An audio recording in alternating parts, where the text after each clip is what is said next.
Hoewel de officiële Koningsspelen donderdag 17 april plaatsvonden, vierden de kinderen van basisschool De Klimboom het een dagje later.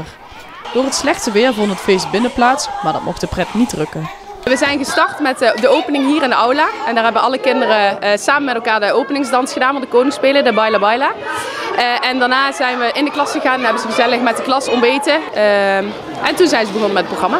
Vanuit de OV samen met de leraren hebben we een leuk en divers programma bedacht. Helaas speelt het weer niet helemaal mee, maar we hebben een mooi backup programma met elkaar gemaakt. Waarbij de kinderen ook gewoon lekker bezig kunnen zijn en met elkaar maken we er een hele mooie leuke dag van. We hebben afgelopen weken natuurlijk al nagedacht over wat we konden doen binnen, aangezien het weer er niet zo goed uitzag.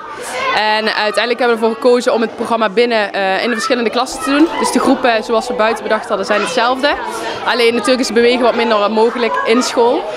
Wel hebben we hierachter natuurlijk een beweegprogramma, maar in de klas hebben ze nog wat leuke gezelschapsspellen en zijn ze lekker aan het weerwolven. Dus zo hebben we iets anders dan buiten, maar zijn dus steeds lekker in de groepen samen bezig. Wat vind je ervan dat het weer tegen zit? Want jullie hadden eigenlijk een programma buiten. Ja, dat vind ik wel ietsjes minder. Want normaal doen we buiten klos lopen en zo, maar dat konden we dus dit jaar helaas niet doen.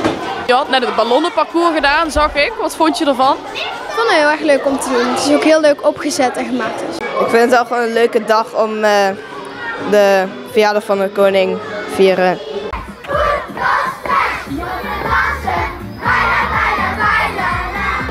En de Baila Baila, hebben ze die van tevoren goed geoefend?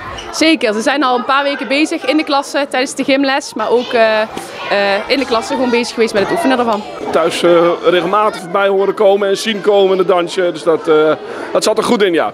Nou, gewoon in de klas met het filmpje en we moesten vanmorgen ook dansen, ja, gewoon hier op het podium voor de andere kinderen. Iedereen heeft meegedaan, was heel leuk om te doen. Het is ook een goede liedje en dansje. En merken jullie dan ook dat de kinderen zich anders gedragen op zo'n dag of dat de sfeer net anders is? Ja, ze zijn drukker natuurlijk, want ze zijn heel enthousiast, maar het is wel ook heel gezellig. Dus vooral gewoon heel veel lol met elkaar. Iets drukker dan normaal, maar dat mag ook op zo'n dagen, vind ik. Ja, al met al maken we er gewoon één groot feestje van en laten we ons niet tegenhouden door het weer in ieder geval. Als het aan jou lag, wat zou er dan echt niet kunnen missen op zo'n Koningsspelen? Ik denk toch wel misschien een zakje chips of zo tussendoor.